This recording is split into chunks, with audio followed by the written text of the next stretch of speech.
So welcome everybody to a new Rebalance talk today with Dragos Simandan, which geographer born in Romania with a PhD in England, now professor of geography at Brook University in Canada, in Toronto. Great to have you here, Dragos. Thanks for accepting our invitation. Thank you for having me. It's quite an exciting opportunity. You rarely have a chance as an academic to really speak about your work and its internal relationships. Usually you go to conferences, you give a speech on a predetermined topic, you have 15 minutes to express yourself and you have to be narrow and focused. So it's quite exciting, and I'm looking forward to get a chance to have a full hour to explore various connections between different parts of my work and the project you are involved in with mobilities. Yes, Dragos, you know, our aim is to influence European policymakers. So we have a good chance to do so. Let me begin by your concept of surprise. We always begin the conversations asking about the impacts of the pandemics. And then you have this concept of surprise, which is linked to the way you understand prediction in social science, your let's say epistemologic geography. And this concept of surprise is somehow related to the concept of event by Chisek, or catastrophe by Dupuy, you know, contingency by Rorty. Death is always a surprise for us, you know. Pandemic was a surprise. So can you further develop for us? Yes, so interested in the concept of surprise, and what do you mean by surprise? Yes, so a good way to define surprise simply and sufficiently memorably is to say that surprises are refuted expectations. You have a particular expectation about how the future will turn out. The future turns out and it doesn't happen the way you expected, and then you are surprised, right? So surprises are refuted expectations, right? And then we can begin to classify surprises into various categories. You can have bad surprises or positive surprises. By their magnitude, you can have a minor surprise that you quickly forget about, or a major surprise that affects your way of thinking dramatically, right? And we can also think in terms of the scaling up of surprise. You can have an individual private surprise, but we can also have collective surprises as a society, as an institution, and so on. And what I think is fascinating about surprise is, first of all, what a geographer has to do with surprise, because by training, I'm a geographer. Well, I think any given academic discipline has a healthy imperialistic tendency. Any given academic discipline wants to explain the world through its own lens, right? So one way of doing this is to try to think through concepts such as surprise in geographical terms, which means that I looked at surprise in my work through the lens of a set of spatial concepts such as place, distance, territory, landscape, location, and so on, to try to provide a geographical account of surprise. So that's the linkage with geography. Now, why focusing on surprise is so important today? Because I think we live in times in which we are fully aware that any form of social planning, any form of government, any form of social control requires some expectations about the future. And part of the attempt to control the course of events involves improving our capacity.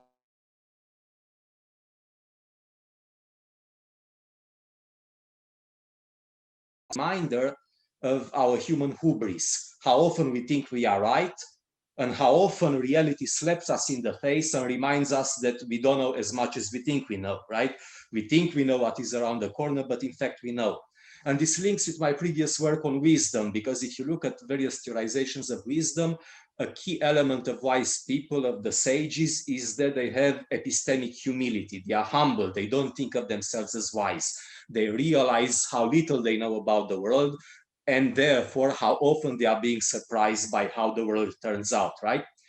And if you think of surprise, the experience of surprise is always a reminder that there is a mismatch between how we think about the world, what we expect to happen, and what actually happens. It's a constant reminder that we need to learn continuously. We need to calibrate our mental models of the world so that we take into account the experience of surprise. And then based on this, I wrote a paper for Progress in Human Geography called Being Surprised and Surprising Ourselves, a geography of personal and social change, where basically I try to look at how we can explain or provide new insights into processes of social change if we take at entry point the experience of surprise, right? And a fundamental distinction, even from the title of that paper, that I think is fascinating and has been underappreciated in the literature, is that there are two main classes of the experience of surprise. One is being surprised by something that happens to you from without. You have an expectation that something is going to happen and it fails to happen. That's being surprised at something outside yourself. Something failed to happen or happened in a different way that you expected. But the other type of experience of surprise is even more fascinating, is us being able to surprise ourselves, right? Sometimes you find yourself doing something and then you look back at yourself or you look in the mirror and you wonder, why the hell did I do that? I didn't expect myself to be able to do that or to say such a thing and so on.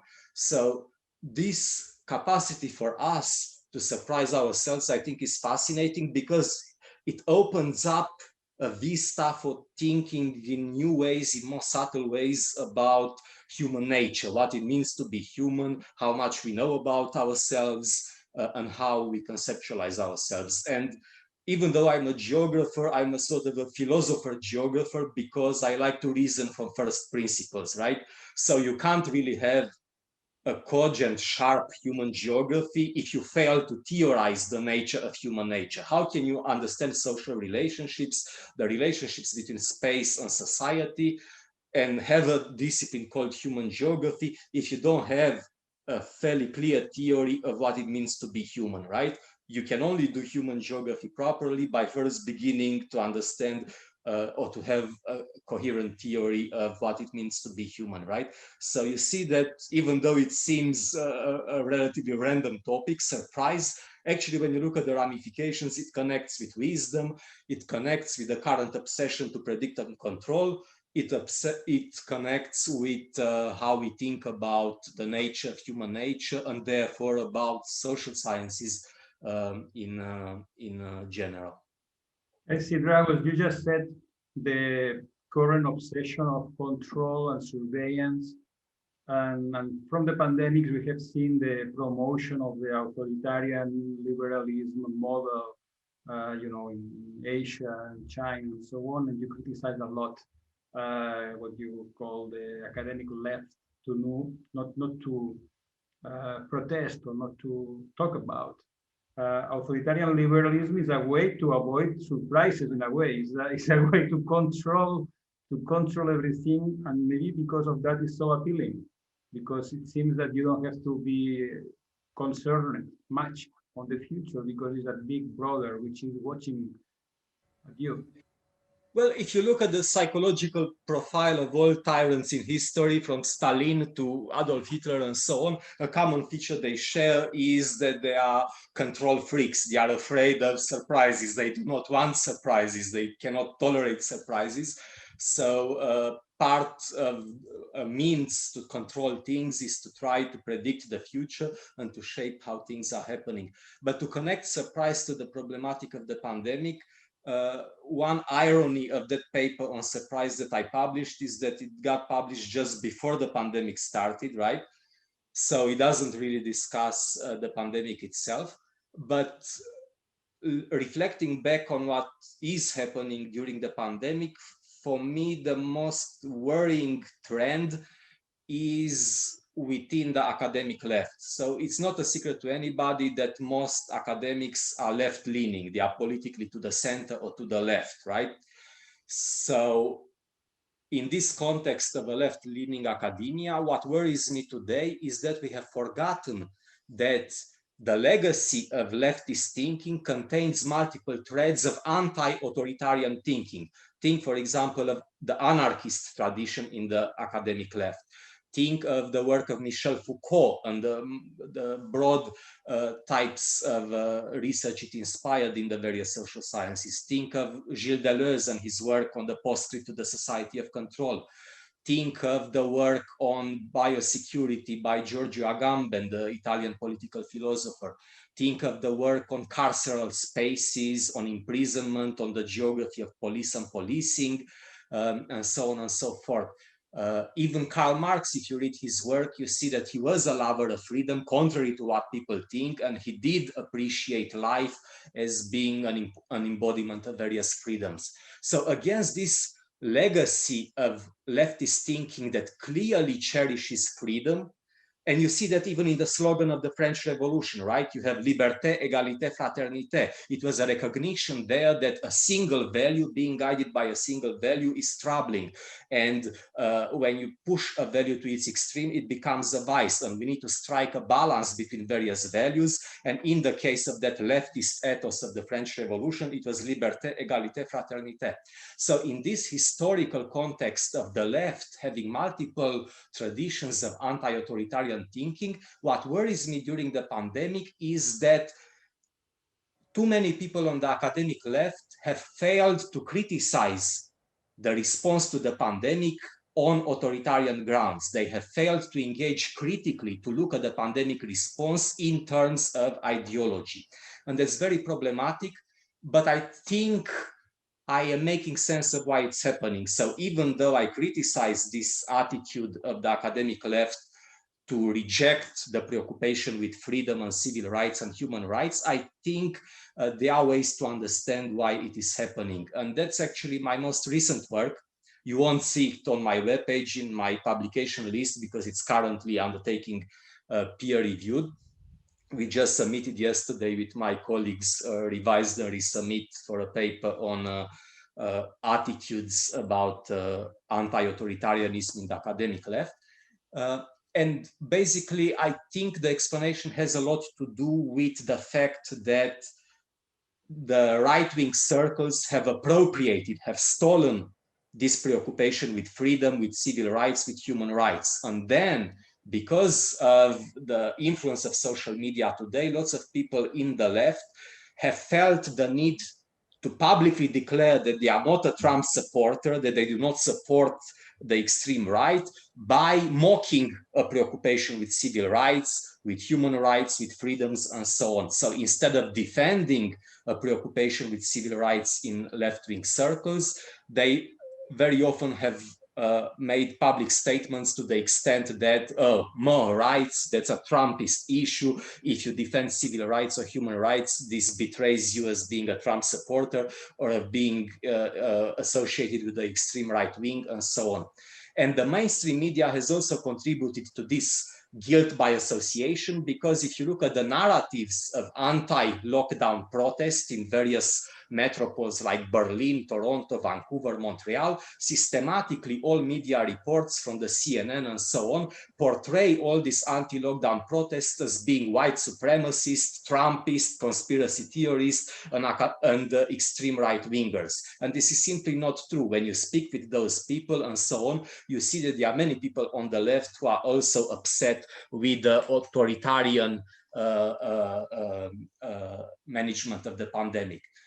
But this guilt by association, this virtue signaling exercise whereby people feel the need to exculpate themselves, to disassociate themselves from being seen as a right-winger, has led many people to the left to abandon a preoccupation with freedom and in effect to gift the value of freedom, of civil rights, of human rights to the right wing. And I think that's very dangerous in the long term. I'm not speaking about 2020, 2021. I try to think decades into the future and to the intellectual legacy of what we have done during the pandemic, because there will be other pandemics to come in the future and so on and so forth. So the preoccupation here is really long term. And again, the key message that I want to send across is that freedom, liberty, civil rights, personal autonomy, human rights are too important a matter to be gifted to the right-wingers. We should keep that focus on freedom and liberty within the academic left, in consonance with the motto of the French Revolution. So while also paying attention to equality, to fraternity, to other values that the left has traditionally cherished. But let's not make the mistake to associate freedom with the extreme right wing. That's a very dangerous association that will come back to bite us in the back. I see. Let me ask you one more question in relation to values, policies, and the pandemics. The cost and benefits of the pandemic are distributed uneven among generations as well as income levels, genders, countries. We know that. But there is something positive, we may say, which is kind of, let's say, positive discrimination in the sense that elderly people are being first to be vaccinated almost everywhere just because they are the most vulnerable people, not just because they are the more useful in economic terms. So this says something positive about us, about Western democratic societies, after all. Okay, we can discuss this issue of positive changes brought about by the pandemic. I think the most important positive development is the progress we are making in vaccination, in vaccine theory and practice, in vaccine development. It used to take several years to build up a vaccine to a new virus, and now we have speeded up that process very dramatically, and I think that really is good news on the technological front. In terms of protecting the vulnerable and how we are allocating costs and benefits in society, I think really we need to zoom out from a specific group and to think about axes of social difference and to pay attention to social difference and to spatial difference. And if you look at the various axes of social difference involved in the politics of non-pharmaceutical interventions, such as social distancing, lockdowns, closing businesses, closing schools, and so on, I think in general you can detect winners and losers across multiple axes of social difference. For example, one group that has been harmed disproportionately by the pandemic response have been people with disabilities. Many people have forgotten about them, but something that seems not very troubling to the majority of us, to able people, for example, something as apparently trivial as a mask mandate, can create a lot of problems for people who are deaf, to people who are on the autistic spectrum, and so on. So on the social axis of ability versus disability, people with disabilities have been forgotten in the pandemic, and I think that's really problematic. Then if we look at the axis of age, you are right that we are distributing vaccines with an eye to protecting the elderly, which of course is the right thing to do because they are the most vulnerable. The single most important finding about this virus is that it doesn't hit randomly, but instead its impact is directly correlated with age. There is an exponential increase in mortality with age. So it absolutely makes sense on all sorts of counts, both moral and public health counts, to distribute the vaccine preferentially to the elderly. But let's also not forget that when it comes to discussing age, we open up the can of worms called intergenerational equity. In philosophy, in moral philosophy, there are a lot of debates whether it is right for one generation to be sacrificed at the expense of another generation, whether it is right for one generation to be the sacrificial lamb in order to protect another generation. And philosopher Peter Godfrey Smith has published recently some reflections on that are very interesting. And yes, even though through the pandemic we are doing the right thing to protect the elderly, I wonder if a lot of that, especially closing schools and so on, isn't done at the expense of harming the younger generations that are coming from behind. The problem with the harm to the younger generations is that it is going to be delayed. And another obsession of my work is with delays, as you know, from engaging with it. And the harms to the elderly are immediate and visible. People end up in the ICU, they die, there is death, there is suffering, there is hospitalization. But what about the harm we are causing to the younger generations because they do not get a fair chance at reducing illiteracy, at getting proper education, and so on? We know that lockdowns amplify illiteracy. We know that illiteracy leads long-term to poverty, and we know that poverty leads long-term to reduced longevity, to worse health, to less well-being over the life course. But these dynamics happen over the span of decades. We will realize the hidden costs of having royally screwed the younger generations many years from now, right? It's not just that temporarily unemployment is high among recent graduates. That's a very temporary phenomenon, right? Caused by the closure of businesses and so on. But I'm thinking about the children of today who are now 10, 11, 12 years old, who are supposed to learn how to read and write, and how much they are damaged by poor schooling because they have to do it virtually, and how much that will lead to amplified educational differences, gaps between social classes, and to the propagation of poverty, of social disadvantage further down the road in the decades to come. Another axis of social difference that I think hasn't been fully attended to in the lockdowns is by race, right? We know that lockdown preferentially benefits the whites, but when you look at politics of lockdown in the global south, a lot of global south economies are suffering economically dramatically because of the politics of lockdown imposed on them. They have a very young population that is not very vulnerable to the virus. The mortality rates for young people for this virus are extremely low, but they have adopted like a blanket policy, this policy of lockdowns, and as a result, the benefits that they reap from all these lockdown policies are way less than the cost that they are going to pay in terms of economic suffering and so on. So there is also a global north, global south axis that keeps reproducing itself through other forms. For example, access to vaccines, right? It is true that we are giving the vaccine preferentially to the elderly, but those elderly happen to be rich people living in the global north and very often white people. What about the elderly of the global south, right? Many countries have adopted a very territorial nationalistic policy of keeping the vaccines for their own folk, right? We have closed ourselves to other people. Nationalism is rampant, and we want to vaccinate our elderly, the Canadian elderly or the French elderly, right?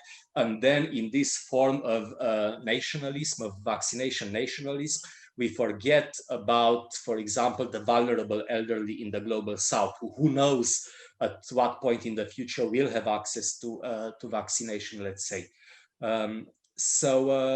It's a really broad topic. And I think as critical social scientists, really we need to go beyond tweeting and posting on Facebook short tweets, and we really need to get back to what we need to do best, namely proper academic scholarship based on serious empirical research, on quantifying costs and benefits, on paying attention to the role of geography in all of this, and to the multiple axes of social difference that shape the differential impact of non-pharmaceutical interventions.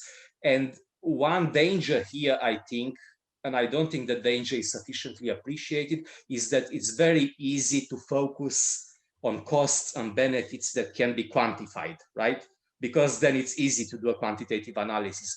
But what about hidden costs, symbolic costs to non-pharmaceutical interventions? For example, lots of people complain about masks because they prevent normal human relationships, let's say, right? But that's a hidden cost. How do you go about quantifying the cost to good quality human relationships coming from the fact that people are masked, that they treat each other as a vector of disease, that when they see one another, they prefer to jump into traffic and get hit by a car than cross the street on the same sidewalk with another person, and so on. This hidden social cost, this symbolic cost of practicing mask mandates, of practicing social distancing, and so on, are pretty much impossible to quantify, but this doesn't make them any less important. And I think there is a lot of work for critical phenomenologists, for critical social scientists to open up these issues and to provide some deeper reflection that really goes beyond a mere tweet or a mere Facebook post. Too many academics in the last 2 years have posted on their blogs, on Twitter or on Facebook, but I think we need to get back to serious scholarship based on peer review, based on gathering empirical data, based on doing what we know best, think critically about the issues involved. Let's go a little bit deeper on the cost-benefit decision-making criteria, to also a criteria to assess public policies. You have said that the neoliberal calculus based on the cost-benefit, which tries to maximize welfare for society, is kind of a meaningless indicator when we are dealing with tragic dilemmas. And then you have explored new ways to understand irrational decisions, saying that it's not that irrational, that instead of looking to maximize welfare, according to this quantification, is more useful to look at the risk, to reduce risk instead of welfare maximization, and to consider concepts which are more qualitative, such as resilience, security, sustainability, that this will be more rational, actually, when dealing with a world of increasing uncertainty. Could you further elaborate this idea? Yes, well, of course, neoliberalism is something we love to criticize in critical geography and in critical social science. It's a very nebulous entity. The more we are researching neoliberalism, the more unclear we are as to what it actually is. The way I like to think of it is that neoliberalism is an ideology or a discursive practice, if you want, and it's an important flavor that is coloring the manifestation of capitalism in the last few decades, right? And beyond that opening remark, of course, different academic disciplines in the social sciences have looked at different issues pertaining to neoliberalism. But I think one important thing to remember about neoliberalism is how guilty neoliberalism as an ideology is of what is currently happening during the pandemic, right? Normally, we should think of our hospitals as saving us. That's why we have hospitals. Hospitals are there to save us. But because of the neoliberal underfunding of public health, now we are in the very bizarre situation where we are asked, lay citizens, to save our hospitals. Instead of hospitals saving us, as it should normally happen in a welfare state with a well-funded public health system and so on, because we have systematically and dramatically underfunded public health in multiple countries, including Canada, and I'm most familiar with the situation here. We have very limited hospitalization capacity, very limited ICU capacity, a shortage of doctors and nurses. We don't have enough vaccine sites, and this happens not only in Canada, but in also other parts of the world. So neoliberalism really is an important ideology to unmask when we look for what to blame about people dying during the pandemic, because the pandemic caught us unprepared, largely because we have made a political choice before the pandemic to underfund the welfare state, right? Think about neoliberalism. No, it spread in the Western world beginning with the 70s, especially the election of Ronald Reagan in the United States and Margaret Thatcher in the UK. It became a dominant ideology after the collapse of the Berlin Wall. It spread like wildfire, so to say, in other parts of the world. And many new generations don't even realize how ideological neoliberalism is. For them, is the air they breathe, right? They don't realize how dangerous it is. And ironically, the very ideology that is responsible for bringing us in the current pandemic crisis is also the ideology that pits us against one another. Instead of looking and unmasking the underfunding of the public healthcare system, what neoliberal ideology has come up with during the pandemic is to get us to turn people against one another. If there are new cases of COVID in the population, blame the people who don't mask or blame the people who don't practice social distancing.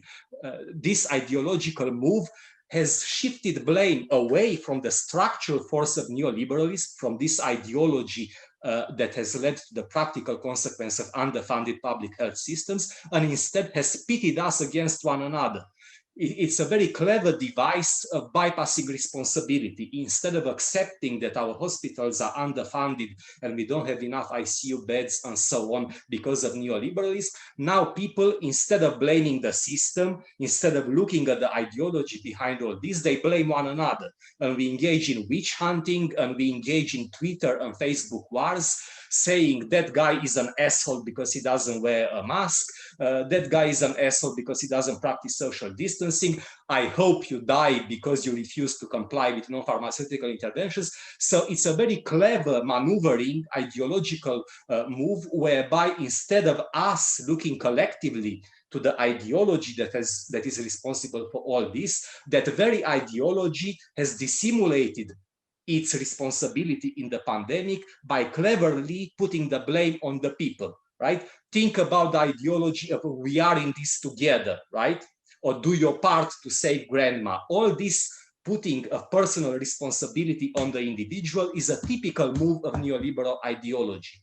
And I'm really surprised that so many people on the left have fallen prey to this ideological mixture of medical advice and ideology, instead of seeing for what it is, an attempt by neoliberal discursive practices to hide their own responsibility in getting us where we are, and instead dissimulating that responsibility by turning people against one another, sowing social division, amplifying existing social discrepancies, which were very big to begin with. Even before the pandemic, many social theorists were really worried about the increasing polarization of Western societies. No, think, for example, of what Trump has created in the US. No, with a normal election, even if a Republican president gets elected, you wait your turn until the next election. Once Trump got elected, the American electorate became exceedingly polarized at each other's throats. The quality of public discourse has declined markedly. So even before the pandemic started, there was an excessive polarization, too much sowing of social division, and so on. And all those cleavages in society have been exacerbated. And I think it will take quite a bit of time for them to heal. Let's move, Dragos, to the concept of distance, which is kind of fundamental concept on geography. And before we were talking that at the same time that I think Creswell is very much interested on the idea of place. Saskia Sassen was interested in our conversation on the size of the cities, the right size of the cities, which is an old discussion in the history of geography that continues, and maybe never we will have a final answer, because technology changing and human values and behavior and policies as well. So the question remains. Now, what are you thinking about how distance is changing in relation to connectivity, in relation to proximity? What is the meaning of distance for us today? Okay, so where I come from in terms of distance, I read a lot outside geography, and I came across this theory in experimental psychology called construal level theory, which is an empirical based growing research program that is really fascinating. And by engaging with that work in experimental psychology, I realized that I can contribute something to my home discipline of geography by rescuing the concept of distance from its traditional entrenched association with quantitative geography and positivistic social science.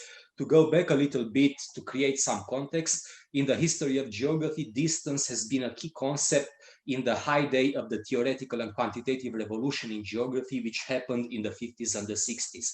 What happened at the time is that geographers became really upset that people laugh when they say out publicly that they are geographers. Everybody perceived at the time geography to be descriptive, primitive, atheoretical, not really a proper science. And then all these young, ambitious geographers, a new generation of them in the 50s and the 60s, attempted to transform geography into a proper science. And the way to make geography respectable, according to them, is to make quantification central and to develop theory in geography, to make theory in geography into a theoretical and quantitative discipline.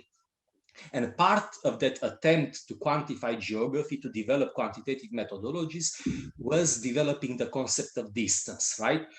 As a reflection of how obsessed we were to gain a degree of respectability for the other social sciences, for geography to become a respectable discipline, Waldo Tobler, one of the pioneers of the quantitative revolution of the 60s, went so far to even propose a so-called first law of geography, trying to emulate, to imitate physics, right? We have the three principles of thermodynamics, we have the Newtonian laws of mechanics, and so on. So trying to give a facade of respectability to geography, he even proposed a first law of geography, which, as it happens, is about distance. The first law of geography, according to Waldo Tobler, is that nearby things are more related to one another than to distant things, right?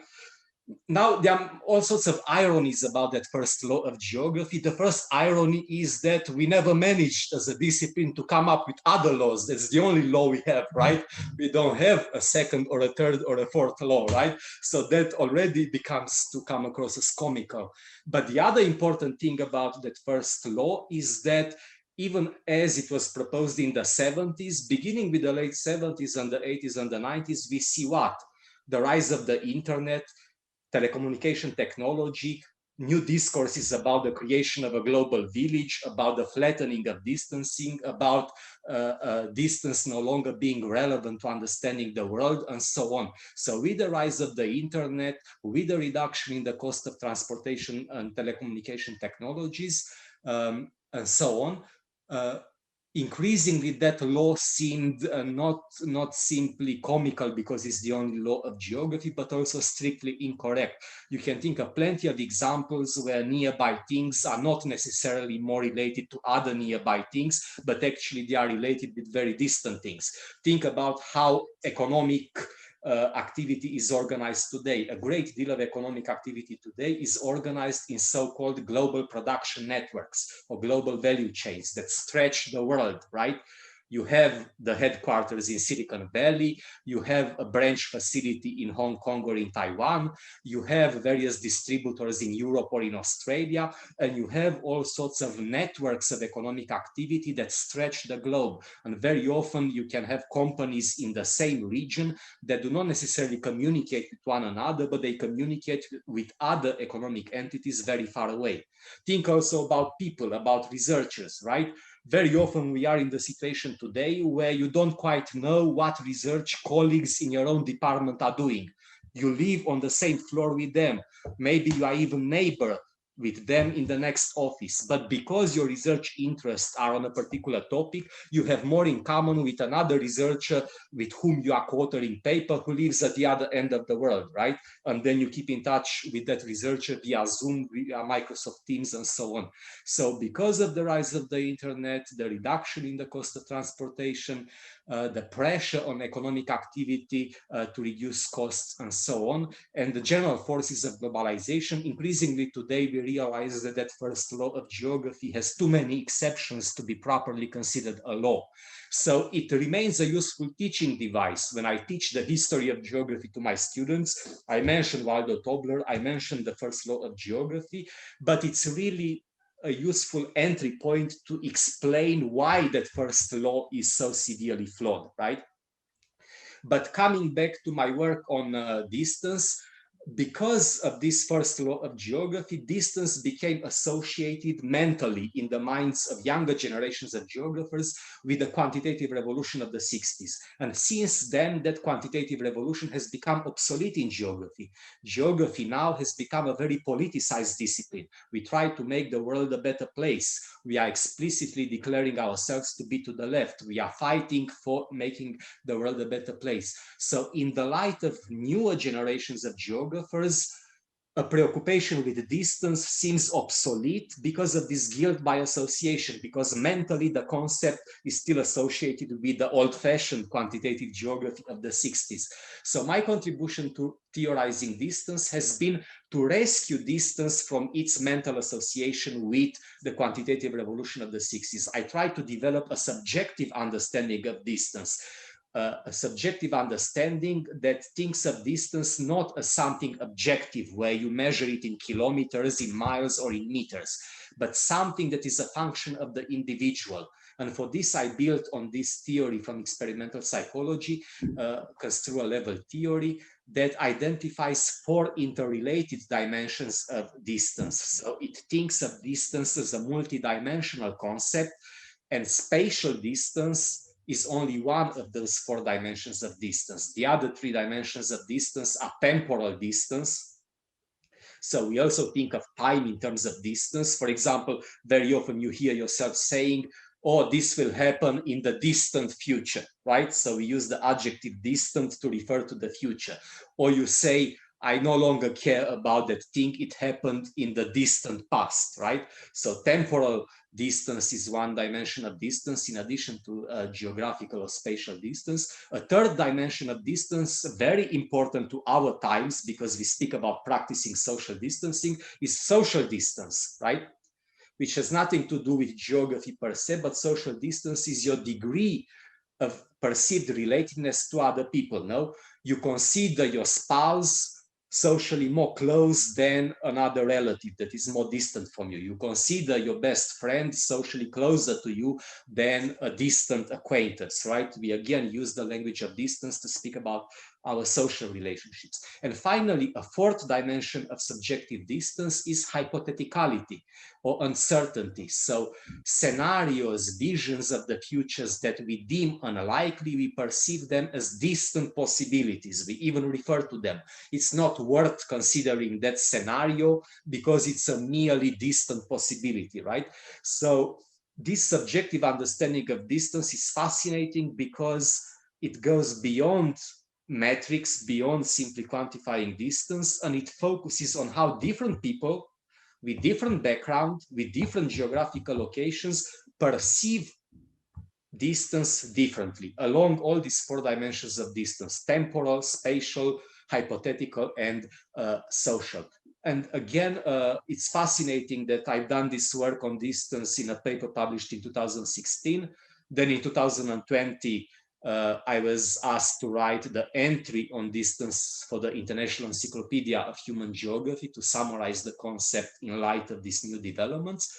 And it's again ironic that just as I published those 2 papers, then COVID happened, and I found myself walking on the street and thinking about distance in very different terms, because suddenly practicing social distancing has become a non-pharmaceutical interventions ridden with ideological messaging, and we were all supposed to practice. So from writing papers on distance, theorizing distance, I found myself practicing social distancing in everyday life and seeing bizarre behavior on the street, such as people rather taking the risk of getting hit by a car and jumping off the sidewalk into the traffic to avoid another person on the sidewalk, right? And again, I began to think about how come public health has never taken into account to quantify these hidden symbolic costs of getting people to treat each other as a vector of disease, reducing one another to a biological weapon, treating one another as a vector of disease. For all the putative benefits of practicing social distancing, we need to remember that any achievement comes with a loss, that whatever putative benefits social distancing has, it also has all these hidden symbolic costs. And this messaging to practice social distancing also happened at the worst time in history, when our Western societies are already exceedingly polarized, where there is an undermining of the social glue that is supposed to tie us together. So these are just some reflections that were prompted by all this engagement with distance. Okay, Dragos, that I love the obsolete geography from the 50s and 60s that I admire a lot, the locational geography by Peter Haggett, which actually is a kind of Platonic abstraction, kind of mathematic language, which is similar to the welfare economics by Pigou, that they manage in welfare economics to have three laws, not only one. But anyway, it's kind of Platonic world of mathematics, which is far away from human values, feelings, and practices. But anyway, if we take them as a ideal reference, it's kind of beautiful, let's say, from aesthetical point of view. From this, could you explain to us what is the basis for the demoniac geography you practice? Because okay, so the kind of beautiful and very attractive, obscure name. Yeah. Geography. What it means for you? Yeah, so in 2017, I published a paper called Demonic Geographies. And whatever else I might have gotten wrong about the paper, I think I got the right title because it catches people's attention. Shortly after publishing that paper, I actually received a handwritten letter from an occultist group in England who completely got wrong the message of the paper, and they invited me to the spiritualist circles and so on. So it was a really fascinating experience about writing about something and then having that message completely misinterpreted and misconstrued. But to understand what demonic geography is, I put a quote at the beginning of the paper from the great Joseph Campbell, who did a lot of research on the anthropology of myths. So he looked at myths in traditional society. He's one of the leading names in the study of mythology. And he noticed that in Western culture, demon has a negative association with evil spirits and so on. But if you look at the Greek etymology of the term demon, in Greek, demon means the spirit of life, the affirmation of life, is the force of life. So what I mean by demonic geographies is really an approach to practicing human geography that is a materialist and deflationary metaphysics. And I'm going to explain those terms. But the idea is that it's a way, an encouragement to geographers to approach human geography without taking in their geographical theorizing the baggage, the luggage of very problematic terms such as souls, spirits, minds, integrated stable selves, or the illusion of conscious free will. So there is a lot of work today in neuroscience, in the philosophy of mind, based on the latest findings in brain research, that shows that a lot of our way of thinking in lay terms in the West is very problematic and not based on actual science. A lot of myths we believe in, such as believing in the illusion of conscious free will, believing that there is a mind separate from the brain, believing that we have a soul, such as in looking for your soulmate, or after you die, your soul goes to heaven, believing in a stable, coherent self, and so on. Many of these theoretical or conceptual baggage that we take from everyday life is actually not grounded in actual scientific evidence. It's questionable.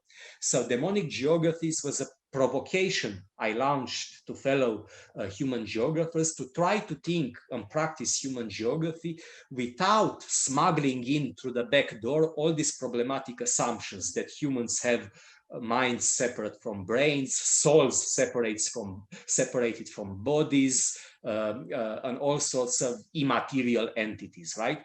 So we can say that this approach encourages a materialist metaphysics and a deflationary metaphysics. Materialist means that it doesn't recognize ideal entities that you cannot see or touch, such as souls or minds, abstractions that you cannot prove scientifically, right? And it's a deflationary metaphysics in the sense that it bursts our ego, right? Traditionally, in Western culture, we have put human beings on a pedestal. We are above the animal kingdom, right? You cannot put in the same crowd humans with pigs, with cows, with mosquitoes. We think of ourselves as superior to the rest of the animal kingdom, right? That's the essence of humanism, right? So demonic geography is a deflationary metaphysics or an anti-humanist approach because it takes the human species off the pedestal on which it put itself. It doesn't recognize humans as being a special kind of animal that deserves special considerability over and above the rest of the animal kingdom. And then you might ask, why is that needed? Well, it is needed for a variety of reasons, but I have been teaching at Brock the Introduction to Environmental Geography course ever since I was hired in 2003. And one thing I always teach my students is that things like sustainable development, reducing CO2 emissions are only surface technocentric measures to fight the global environmental crisis. If you really want to go in depth to fight the global environmental crisis, you need to look at the underlying philosophical assumptions and ethical assumptions that guide the way in which we think ourselves in relationship to nature. And because of the legacy of humanistic thinking in the Western culture, because we have always pedestalized the human species, because we have always thought of ourselves apart from nature and above nature, we have looked down on nature. We have thought of nature as a resource given to us by God to do whatever we please with it. So a great deal of the current environmental crisis can be traced back to our attitudes to nature. We think that we are better than nature. We think that we can control nature. We think that we are a superior species. We think that our mission as a civilization is to raise ourselves above nature, as Catherine Hepburn was saying in the Out of Africa movie. And all this way of thinking, all this stratified ontology that puts humans on a pedestal and all the other components of nature below is really devastating because it trains us to relate to nature in the wrong way. By practicing demonic geographies, we are pretty much put on the same ontological plane with the other animals. We are not apart from nature, but a part of nature. We are in nature, we are not separate from it.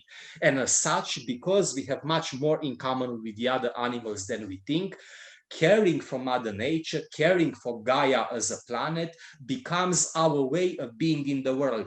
So if you want the deep underlying ethical and metaphysical promise of demonic geographies is that it is a deep way of thinking on how we can reconcile ourselves with the environment, with nature, and how we can learn to inhabit the world in this era of the Anthropocene, right, when there is so much environmental devastation, by looking at what we have in common with nature instead of emphasizing what separates us from nature. So in this sense, demonic geography is an anti-humanist approach because it sees humanism as a form of species, putting one species on a pedestal. And again, the way you theorize the world, the ontological assumptions you make about how the world is, end up shaping your ethical and political choices, right? So this has direct consequences. So to come back to your mentioning of Peter Haggett and locational analysis, the conflict between demonic geographies and locational analysis couldn't be more stark, more direct, simply because a key assumption of locational analysis, and it's a very beautiful way of thinking about the world. And I agree with you that from an aesthetic point of view, that focus on beautiful geometries, on mathematical precision, on forecasting and testing your model and testing your parameters and so on is really fascinating. It developed a unique vocabulary. My hats off to Peter Haggett and to the other proponents of the quantitative revolution for developing such a beautiful way of thinking. But so I'm not developing, let's say, demonic geographies and other approaches in geography. My philosophy is not that one approach is supposed to replace the other. No, I think of the various way of practicing geography as hats that you put on your head. So let's not abandon locational analysis and shift to demonic geographies. Let's think of them as attitudes, as lenses through which we can look at the world and practice geography. So I'm not arguing from abandoning one and embracing the other. I'm arguing for encouraging a variety of ways of looking at the world and realizing that each of these ways of looking at the world is a constellation of epistemic gains and epistemic losses, that locational analysis has its strengths, but it also has its weaknesses. Demonic geographies has its strengths, but it also has its weaknesses, right? So to amplify my point about the contrast between demonic geography and locational analysis, at the heart of the modeling done under the banner of locational analysis is rational choice theory, the assumption that economic agents and individual agents make decisions based on the tenets of rational choice theory, right? But in demonic geographies, there is no such thing as rational choice theory and so on, because the very concept of conscious free will is put under question mark, right? So a key presumption of locational choice is thrown in the air, so to say. But locational analysis, again, remains an important way of thinking about the world for all the criticism leveraged against it. And again, it is true that it shouldn't be studied just as a period in the history of geography. A great deal of the study of urban economics, agglomeration economies, locational decisions of firms can be done based on the principles of locational analysis. So it's still a very important intellectual weapon. And I think geographers should be proud that such an approach was developed. Speaking of Peter Haggett, one thing that people do not know or do not know well at all, and I want again to connect the dots here, people do not know that Peter Haggett was also the leading geographer who developed the field of medical geography, right? When I make pronouncements about the pandemic and so on, I'm not just some stupid geographer. I also have a number of publications in medical geography journals. So there is such a field called medical geography. And one thing that people do not know is that Peter Haggett was the pioneer who developed the field of medical geography in the 60s by studying epidemics through quantitative spatial modeling. So he applied the spatial quantitative tools he developed in locational analysis. He applied them to the study of the spread of various diseases, infectious diseases. So a lot of the epidemiological tools used today in public health, in epidemiology and so on, were actually developed originally in geography in the 60s and the 70s in the field of spatial epidemiology. And this intellectual connection is forgotten today. So please don't laugh or dismiss when you see somebody saying something about the pandemic and then they mention, and by the way, I'm a geographer. Being a geographer doesn't mean that you are clueless about public health. Think about the very name. The World Health Organization declared the SARS epidemic a pandemic because the epidemic spread globally. You only move from labeling something a pandemic as opposed to an epidemic when that pandemic has covered the globe. It has a full geographical expression, right? So in the very definition of the term pandemic, there is a geographical implication that now that particular epidemic that started in Wuhan, China, has spread around the world, right? And then attempts to mitigate the spread of the virus and so on, all are based on spatial thinking, on identifying hotspots, on quarantining people, on isolating those infected, on creating barriers and various distances to prevent the spread of the virus, and so on. So let's not forget also this health or medical ramification of locational analysis. Yeah, thank you, Dragos. Let me ask you, because I just realized by surprise that we are about 1 hour, but one question I have to ask you, which is about your feelings, the perception of the future, of the geography in which we will live in the coming future. So this idea of living in a, hyper-connected, smart city made of many different slow cities where we will experience distance as a proximity, let's say. So this experiencing distance as proximity in the slow cities we live which are connected globally. So we also will experience connectivity. So this idea of living in hyper-connected smart city made of many slow cities. This seems to you oversimplistic? This seems to you interesting? Or what other vision you have for the kind of geography, physical geography, network geography in which we will live in the future? Okay, so obviously the job of predicting the future is uh, very dangerous, as there is plenty of empirical evidence showing that we have a really abysmal record at predicting the future, even the nearby future, let alone the distant future. That's why I did all that work on surprise, on wisdom in Chinese thought. And again, a key distinction drawn in Chinese thought is that it is possible to foresee the unfolding of an imminent situation if you attune yourself to the environment, if you are paying careful attention to the seeds of change, but that the long-term future cannot be predicted, and it's better to make peace with that. So drawing this caveat about the overall difficulty of predicting the future and so on, I think what I do have to add is that central planners, people involved in any task of governance or of planning, very often in their attempts to predict the future, commit one fatal mistake, one fatal flaw that pops up over and over and over again. And that is they forget to take into account delays in social systems. So very often they overestimate the pace at which things change, and then they are disappointed when reality doesn't meet their expectation because they haven't taken into account how much delays impact the rate of social turnover, the rate of technological change, economic processes of change, and so on. And there are multiple types of delays, but really we need to think of the evolving social landscape as a time geography that is shaped by delay. And I have never seen more disappointed people in my life than when I teach my students in the environmental geography class I teach how little and how slowly the energy system we currently have is changing.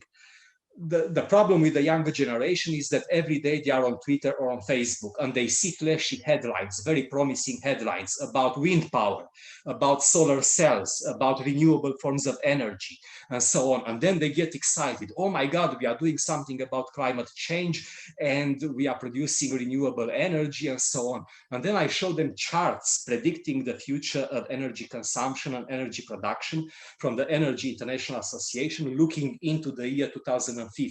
And their jaws drop when they see those charts, because the system, unless you squint your eye to look at the graphs, the system barely changes. Why? Because the energy system has a deep level of inertia built into it. Today, we are dealing with the energy system that we have created 30 or 40 or 50 years ago, right? Think of the process of being a nuclear power plant. You need paperwork, you need bureaucratic approval, you need safety tests, environmental impact assessment. Then once you build the nuclear power plant, you need to run it for a few decades to get your money back, amortization costs and so on.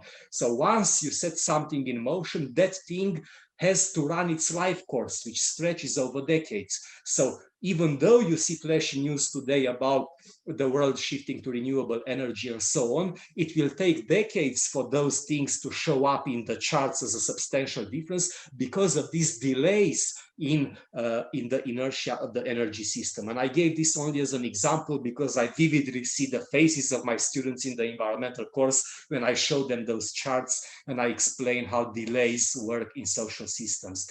The same about changing morality and values and so on. Because people today very often live in Western countries for about 80 to an average life expectancy of 80 years old, very often social mores, attitudes about racism, about homophobia and so on don't change as fast as people wish, simply because once you grow up and are raised with a given set of values, it requires slow generational turnovers. It requires older people to die, younger people to come from behind for the overall aggregate impact of a change in how we think about homophobia or racism to percolate. So my key piece of advice to anybody engaged in planning, in attempting to predict the future, and so on. Always take into account the role of delays in assessing what is likely to happen. And this is also true of the pandemic. Just look at the multiple layers of delays involved in vaccination, right? It takes time to run a randomized controlled trial to prove that the vaccine works. Once the vaccine is proven to work in a randomized controlled trial, it takes time for regulatory agencies to approve it. Then it takes time for producers of the vaccine to ramp up their manufacturing capacities to actually fabricate enough doses of the vaccine. Then there are transportation and distribution delays for the vaccine to be sent to medical centers and so on. Then once people get vaccinated, it takes at least 2 weeks for our immune system to develop proper antibodies and for the response to the vaccine to kick in, right? So even when you think through the pandemic, you see the long chains of delays, and one piles up on the other, and that's an important thing to bear in mind. But I think the good point about the focus on delays when we try to predict social systems, I think, is the best cognitive training for building patience. I am a very impatient person, and nothing about trying to educate my sense of patience has worked better than me studying delays in social systems. By engaging intellectually in understanding how delays operate in social systems, I think I did become over time a more patient person, because now I'm acutely aware of the various delays involved, and I understand that very often there's very little that you can do about it. You have to bid your time. You have to wait for things to run their course, as it were. So to come back to your question about this vision of the future with the play of distances, with our redefinition of the sense of proximity, because at one level we are connected with distant others through technology, through Zoom, through Microsoft Teams. Maybe in the footsteps of the pandemic, we will see a spread of virtual work, of people working from home more than before. There seems to be some social trend in that direction. While at the same time, humans are humans, and we still have that primitive need to socialize, to hang around with other people in physical proximity. So it is quite clear one lesson from the pandemic is that Zooming is no substitute for real life meeting, right? It's one thing to have a Zoom party and another thing to actually show up in a room, shake people, hug people, get drunk, and so on. Virtual communication and virtual interaction is only a modest substitute for physical intercourse, for touching, for hugging, for normal social intercourse. So I think that's a fairly obvious lesson from the pandemic. And I think the other thing to bear in mind when we try to predict what shape our ways of life and the economic system will take, and our way of living together, in what forms of urban organization will take. Another thing that I learned this time from the late Alvin Toffler, the famous futurologist, one thing that struck me in his work was, he said, when you try to predict the future, remember that whether the future will turn good or bad depends on the values of the person making the prediction. You might think that from your standpoint, a particular turnaround of events is going to be bad, but that's only for you, the guy who makes the prediction. But the people who will live in the future that you are predicting will be other people, newer generations that come from behind. And as there is intergenerational turnover, newer generations have a different hierarchy of values than you have. They will value different things. They will despise other things. So how the future will be, whether it will be good or bad, it's always a subjective issue, because people with different value systems will relate to that future either as a positive development or as a negative development, and so on. So again, when we predict the future in the year 2050, by then I will be long dead, I'm expecting, right? Unless I'm unusually scoring high on longevity. So predicting 2050 is an exercise in trying also to guess how will the people who will be mature, who will be in full bloom in the year 2050, will value things around them. What will they value more, safety and health, or will they still give a shit about freedom, right? One worry about the pandemic for me is that the younger generations seem to value too much safety, longevity, an obsessive preoccupation with health, and they don't value enough freedom, civil liberties, and human rights. And that's worrying to me, right? But again, that's my subjective feeling, because I personally value freedom and human rights. If these new generations don't value them as much as me, for them, a future that is authoritarian might be heaven on earth, because from their standpoint, they want big brother, they want big government to keep them safe and healthy. If that's what they want, then for them, the future will be rosy. For a person like me who cares more about civil rights and freedom, for me, that future would be dystopian. So let's not always forget, in addition to that important caveat about the role of delays, let's also not forget the role of values and how, as we predict the future, one thing that changes is the people that will get to experience that future, and that the values of those people will change as well. Okay, thank you. Thank you very much. Thank you so much. I was so fascinated by your explanation and this talk that I even forgot to read the questions from our listeners. And so I apologize, all of you sending questions to Dragos, but you know, I made the mistake not to read the questions and follow and listening carefully what Dragos was telling to us. So thank you, everybody. Thank you, Dragos, very much for. Thank you for having me. It's been a really amazing opportunity to think, make connections between things I haven't managed to connect before. And again, I haven't been to a conference in quite a while, with everything being suspended and so on. So it's nice to have interactions that are transcontinental. Now I'm in Toronto, you are in Barcelona, and the audience is probably all over the world. Yes. So I hope that I haven't wasted your time, and that everybody got some spark to think about from the conversation. I think it was fascinating and very useful. Thank you very much, Dragos. Thank you very much.